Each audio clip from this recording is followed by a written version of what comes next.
Hello everyone, welcome to my YouTube channel learn with Kanika. आज हम करेंगे यूपी लेखपाल 2022 के लिए प्रैक्टिस सेट 6 का पार्ट 2। इससे पहले हमने इसके 5 सेट कंप्लीट कर चुके हैं और प्रैक्टिस सेट 6 का पार्ट 1 भी कंप्लीट हो चुका है, तो वो आप प्लेलिस्ट में जाकर ज़रूर देख सकते हैं उन सभी वीडियोज़ को। इसमें टोटल हैं 15 सेट्स जो कि यूथ कॉम्पिटिशन टाइम्स के प्रैक्टिस सेट सीरीज़ के हैं। अगर आपको वीडियो अच्छी लगी तो इसे लाइक एंड शेयर ज़रूर कीजिएगा। साथ ही अगर आप चैनल पर नए हैं तो चैनल को सब्सक्राइब करना ना भूलें। क्वेश्चन 51 है, सिंधु घाटी में घोड़े की अस्थियों का अवशेष कहाँ पर मिला? तो जो सिंधु घाटी में घोड़े की अस्थियों का अवशेष मिला वो मिला सुरकोटदा में। ये गुजरात के कच्छ जिले में स्थित है। तो आंसर हो जाएगा ऑप्शन डी। नेक्स्ट है, गीत गोविंद पुस्तक के लेखक कौन से हैं? ये इंपॉर्टेंट है। गीत गोविंद पुस्तक इसके जो लेखक हैं ये हैं जयदेव। इसमें श्री कृष्ण की गोपिकाओं के साथ रासलीला, राधा वियोग वर्णन, कृष्ण के लिए व्याकुलता, कृष्ण की राधा के लिए उत्कंठा, इन सारी चीज़ों का वर्णन किया है। नेक्स्ट है, महात्मा गांधी ने सत्याग्रह सभा की स्थापना डैश में की थी, मीन्स कब की थी? तो महात्मा गांधी ने रॉलेट एक्ट का विरोध करने के लिए फरवरी 1919 को सत्याग्रह सभा की स्थापना की। तो यहाँ पर आंसर हो जाएगा ऑप्शन सी। नेक्स्ट है, देशबंधु किसे कहा जाता है? तो देशबंधु कहा जाता है चित्तरंजन दास को, और चित्तरंजन दास ही सुभाष चंद्र बोस के राजनीतिक गुरु भी थे। किस आंदोलन के लिए महात्मा गांधी द्वारा करो या मरो का नारा दिया गया था? तो ये भी पूछ लिया जाता है। करो या मरो का नारा, डू और डाई का नारा किसने दिया था? महात्मा गांधी ने। अब यह है कि ये किस आंदोलन में दिया था? तो ये दिया गया था भारत छोड़ो आंदोलन में। और भारत छोड़ो जो आंदोलन है वो कब हुआ था? 8 अगस्त 1942 को। नेक्स्ट है, प्लासी का युद्ध कब लड़ा गया था? तो प्लासी का युद्ध लड़ा गया था 1757 ईस्वी में।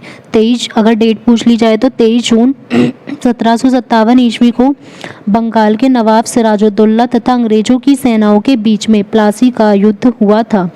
इस युद्ध में नवाब का जो सेनापति था मीर जाफर, उसने अंग्रेजों का साथ दिया था, जिससे कि नवाब को मैदान छोड़कर भागना पड़ा और अंग्रेजों की जीत हुई थी।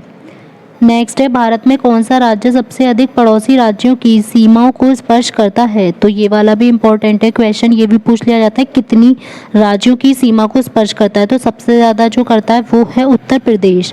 ये टोटल अगर हमसे केवल राज्य पूछे जाएं तो 8 आएंगे और एक केंद्र शासित प्रदेश आ जाएगा दिल्ली, और अगर टोटल पूछ लिया जाए तो 9 हो जाएंगे केंद्र शासित प्रदेश और राज्य को मिलाकर। अब ये कौन कौन से हैं? उत्तराखंड, हिमाचल प्रदेश, हरियाणा, राजस्थान, मध्य प्रदेश, छत्तीसगढ़, झारखंड, बिहार, और केंद्र शासित प्रदेश हो जाएगा दिल्ली।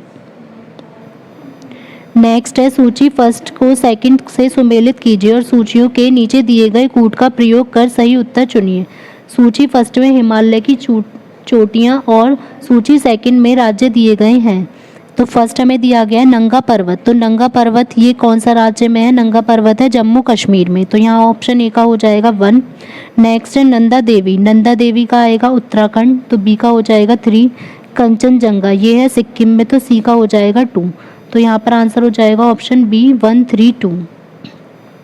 भारत में ग्रीष्मकालीन मानसून के प्रवाह की सामान्य दिशा कौन सी है? तो ये जो सामान्य दिशा है ये है दक्षिण पश्चिम से उत्तर पूर्व की ओर की होती है। और अगर शीतकाल में पूछा जाए ग्रीष्मकाल की थी तो दक्षिण पश्चिम से उत्तर पूर्व, और अगर शीतकाल की पूछी जाएगी तो वो हो जाएगी उल्टी, उत्तर पूर्व से दक्षिण पश्चिम की ओर। नेक्स्ट है, कौन सा पठार भारत की खनिज दिल के देश के रूप में जाना जाता है? तो दिल के देश, हार्ट लैंड ऑफ इंडिया के रूप में जाना जाता है छोटा नागपुर पठार। विश्व का चौथा सबसे बड़ा महाद्वीप कौन सा है? तो टोटल 7 महाद्वीप हैं, तो यहाँ पर पूछा है चौथा सबसे बड़ा। तो इनकी किस टाइप से हैं? फर्स्ट पर हमारा आएगा एशिया, सेकंड पर आएगा अफ्रीका, थर्ड पर आएगा उत्तरी अमेरिका, और फोर्थ पर होगा दक्षिणी अमेरिका। तो यहाँ पूछा है फोर्थ पर कौन सा? तो ऑप्शन सी होगा दक्षिणी अमेरिका। फिफ्थ पर हो जाएगा अंटार्कटिका, 6 पे यूरोप, और 7 पे ऑस्ट्रेलिया। नेक्स्ट है रिजर्व बैंक ऑफ इंडिया की स्थापना किस वर्ष में हुई है? तो reserve bank of India RBI की स्थापना हुई थी 1 अप्रैल 1935 ईस्वी को और इसका राष्ट्रीयकरण किया गया था 1 जनवरी 1949 को। नेक्स्ट है एक फ्रीज में शीतलक है, तो शीतलक जो होता है वो होता है फ्रीज में फ्रियोन। फ्रियोन गैस का यूज़ किया जाता है शीतलक के रूप में। नेक्स्ट है किसका सबसे अधिक अपवर्तनांक होता है? तो सबसे अधिक अपवर्तनांक होता है हीरे का। सबसे हार्ड वही होता है, तो उसका सब अपवर्तनांक भी सबसे ज़्यादा हीरे का होता है 2.4। वायु का कितना होता है? 1 पॉइंट, अगर अप्रॉक्स में पूछा जाए तो 1 वरना 1.001। जल का होता है 1.33। जल का डायरेक्ट पूछ भी लिया जाता है कि कितना होता है, तो वायु और जल का हमें याद रखना है, वायु का 1 और जल का 1.33। और कांच का हो जाएगा 1.52, तो इसमें सबसे ज़्यादा हो जाएगा हीरा डायमंड का।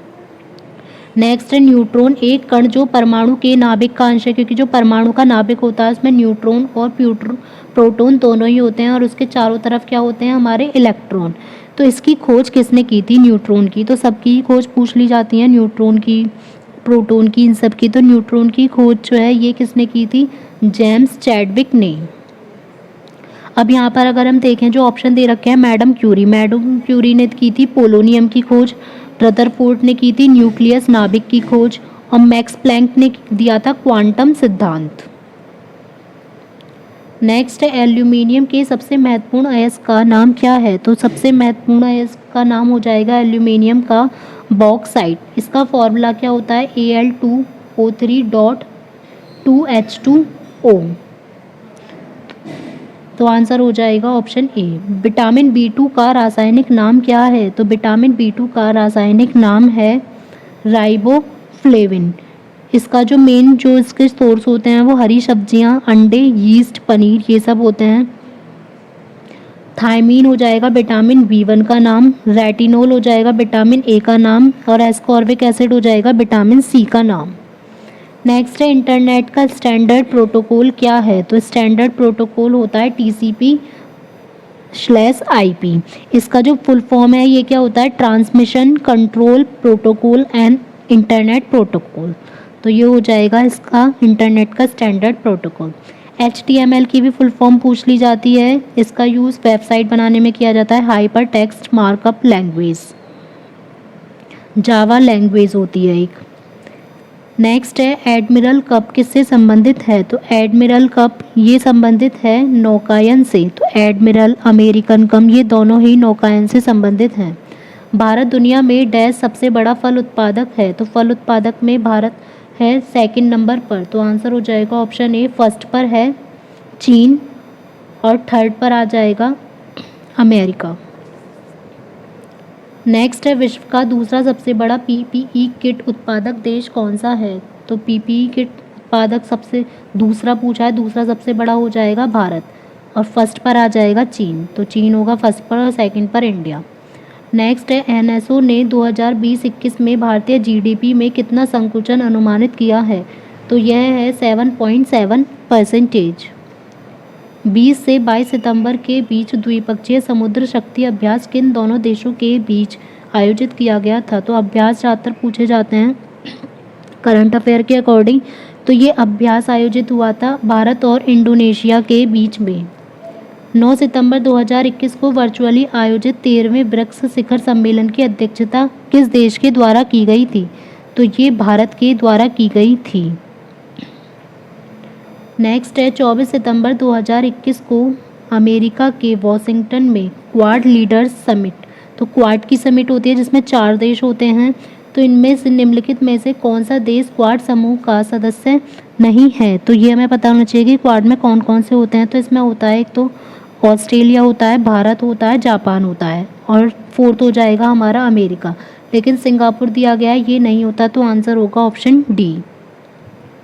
नेक्स्ट है कृषि कार्य में लगे ट्रैक्टर की आवाज़ किस स्तर से अधिक नहीं होनी चाहिए? क्योंकि ट्रैक्टर जो है आवाज़ करता है जिससे कि नॉइज़ पॉल्यूशन होता है, तो वो 90 डेसिबल से ज़्यादा नहीं होनी चाहिए। Option A.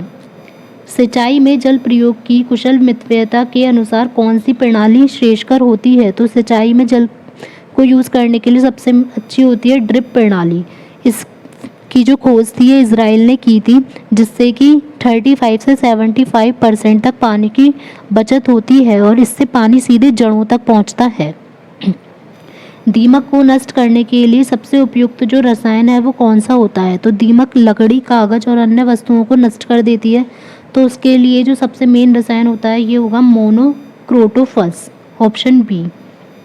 उत्तर प्रदेश के वह शहर हाल ही में जहां कमिश्नरी प्रणाली की मंजूरी दी गई है, तो कमिश्नरी प्रणाली की मंजूरी दी गई है वाराणसी और कानपुर में। टपका किस फसल का अंतिम चरण होता है? तो टपका हमने सुना है कि टपका आम होता है, ये होता है आम की फसल का अंतिम चरण। जब आम पकने पर टपक जाता है तो उसको टपका या फिर सीकर कहा जाता है। नेक्स्ट है, हाल ही में उत्तर प्रदेश के किस जिले में गुड़ महोत्सव का आयोजन किया गया? ये भी इम्पोर्टेंट है। तो गुड़ महोत्सव का आयोजन किया गया लखनऊ में, तो आंसर होगा ऑप्शन ए। नेक्स्ट है, कौन से शास्त्रीय नृत्य रूप का उत्तर प्रदेश में उद्भव हुआ? तो जो उद्भव हुआ उत्तर प्रदेश का जो नृत्य कहा जाता है वह होता है कथक, और भरतनाट्यम होता है तमिलनाडु का। भरतनाट्यम तमिलनाडु का, कुचिपुड़ी हो जाएगा आंध्र प्रदेश का, और घूमर हो जाएगा राजस्थान का। नेक्स्ट है, उत्तर प्रदेश कितने जिलों में विभाजित है? तो उत्तर प्रदेश में टोटल 75 जिले हैं, और अगर मंडल पूछा जाए तो हो जाएंगे 18। उत्तर प्रदेश के उच्च न्यायालय के मुख्य न्यायाधीश की नियुक्ति कौन करता है? तो जो हाई कोर्ट होगा यूपी का, उसके मुख्य न्यायाधीश की नियुक्ति की जाएगी भारत के राष्ट्रपति के द्वारा, और इसके बारे में जो बताया गया है वो आर्टिकल 217 में बताया गया है। नेक्स्ट है, भारत की प्रमुख खाद्यान्न फसल कौन सी है? तो भारत की प्रमुख खाद्यान्न फसल है चावल, ऑप्शन सी। नेक्स्ट है, पंचायती राज व्यवस्था में निम्नलिखित में से कौन सी समिति संबंधित नहीं है? तो अशोक मेहता समिति भी है, वी.के. राव समिति भी, और बी.आर. मेहता समिति भी, जिसे बलवंत राय मेहता समिति बोलते हैं, लेकिन संथानम समिति पंचायती राज व्यवस्था से संबंधित नहीं है, तो आंसर होगा ऑप्शन सी। नेक्स्ट है, पंचायती राज संस्थाओं में महिलाओं के लिए आरक्षित स्थान, जो आरक्षित सीट होती हैं उनके बारे में बताना है कौन सा कथन सही है। इसका प्रावधान संविधान के अनुच्छेद 243D(3) में किया गया है, तो ये बिल्कुल ठीक है आर्टिकल। यह आरक्षण अनुच्छेद 334 में विनिर्दिष्ट अवधि की समाप्ति पर प्रभावी नहीं रहेगा, तो ये है हमारा गलत। तो यहाँ पर जो सही होगा वो केवल होगा हमारा ए, तो कूट हो जाएगा ऑप्शन ए, केवल एक।